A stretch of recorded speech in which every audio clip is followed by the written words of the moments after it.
In his famous book, The Hitchhiker's Guide to the Galaxy, Douglas Adams orders a supercomputer to calculate the meaning of life. Lo and behold, the result is processed and eventually it spits out the number 42. That's it. This is the meaning of life. 42. What? How can 42 be the meaning of life? And what should 42 even mean? That's exactly the point. The author tells us with this number that we generally don't even know what we mean when asking this question. But at least he tells us one thing, that there is an answer, namely a really, really strange number. It could also be 13, red, blue, apples, or bananas. This is just a placeholder for the real deal because first we need to know what we mean. If you have followed along so far, you are now a vital step further in this quest.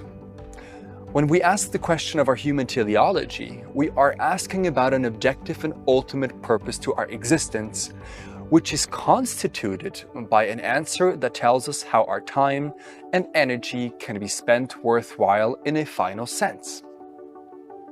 And here's the trick. We find a worthy solution to this problem if it is immune to the critical method of transcendation. But is it even possible that something like this exists? As we have seen in the past episode, the answer is yes. It is perfectly possible. And to make a long story short, by showing that it is possible, we also know that it is real. The reason for this is that the basis of our universe and the outer limits of our existence, as demonstrated with the relational and cosmic absolutes, form the place where all objective values must be deduced from.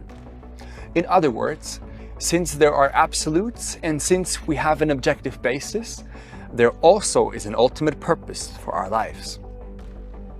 If this sounds a little strange, then you can further dive into the topic with my book, Discovering the Meaning of Life, where we go over the ideas step by step. For a fuller understanding, there needs to be a discussion about necessities, contingencies, and how they are connected to the structure of reality.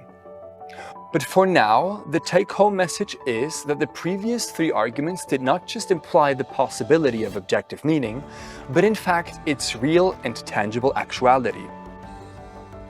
The problem that I want to tackle right now is not so much if this is the case, but rather what it actually means. Say that we have a steadfast purpose. We still don't know with this what it should look like. Claiming that there is a solution is a first step, but eventually we want to know more about the content delivered by it. It's like saying that you have a movie, but you don't know what the movie is about. However, it's already an important step to know that there is a movie and where you can watch it. Now, if our answer can be anchored in a stable metaphysical basis, we want to arrive at a solution that is objective and ultimate. But at the same time, it has to be something that is not just detached from our own lives. Otherwise, it would be subjectively meaningless. That's exactly the struggle we are facing. Things that are objective often don't hold any subjective significance, but things that are subjectively meaningful very often lose their force when considered objectively. Do you get it?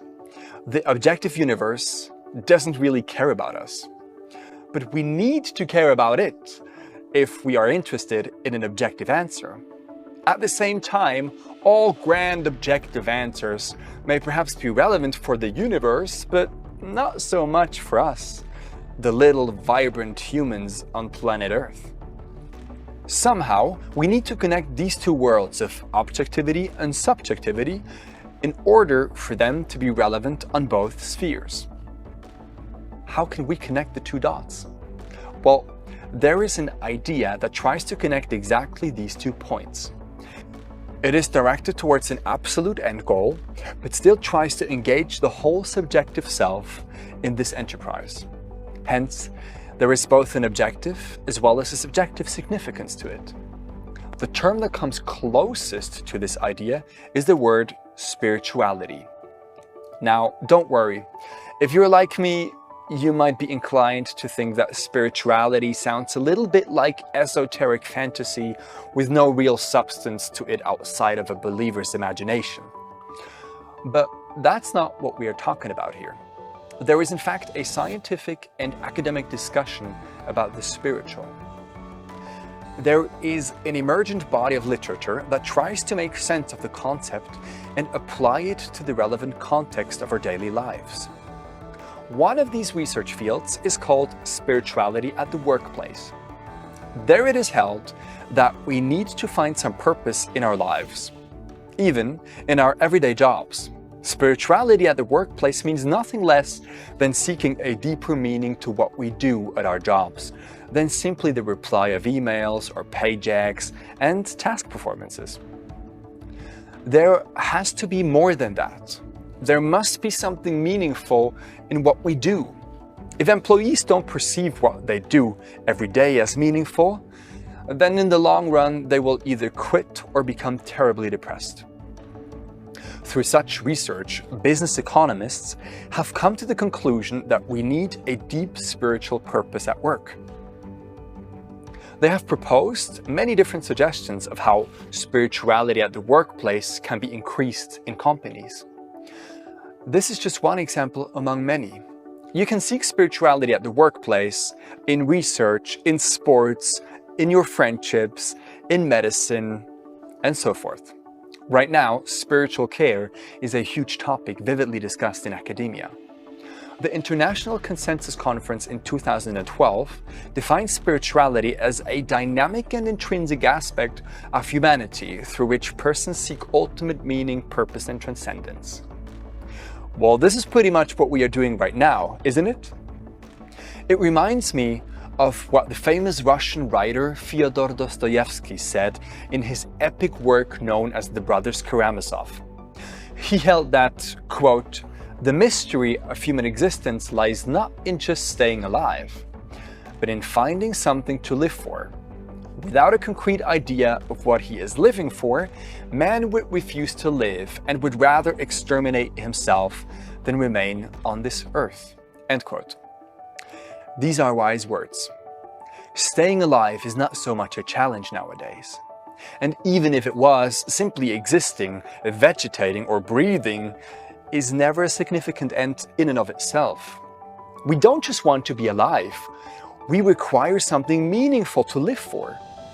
We recognize that we are not just material bodies with no values and importance attached. We are something greater than atoms and chunks of matter. We are something spiritual. And as such, spirituality is the guide to an existence defined by meaningfulness. A spiritual and meaningful life is this: we need to be subjectively engaged in an objectively meaningful cause. The quest for ultimacy is one for absolute objectivity.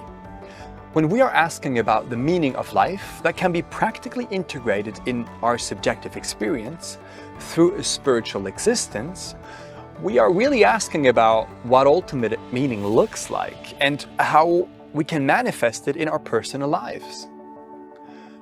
We look for true purpose in a higher reality, and we want to integrate it in our lives. We seek it in something that goes beyond the collective self, but that can still enrich and create a significant existence for every person individually. That's what makes it spiritual. If you want to learn more about how spirituality and meaning are interconnected, I recommend throwing a glimpse into my book, Discovering the Meaning of Life. Now, in the next episode, we want to put these building blocks together and have a look at a more concrete model for objective meaning. Stay curious.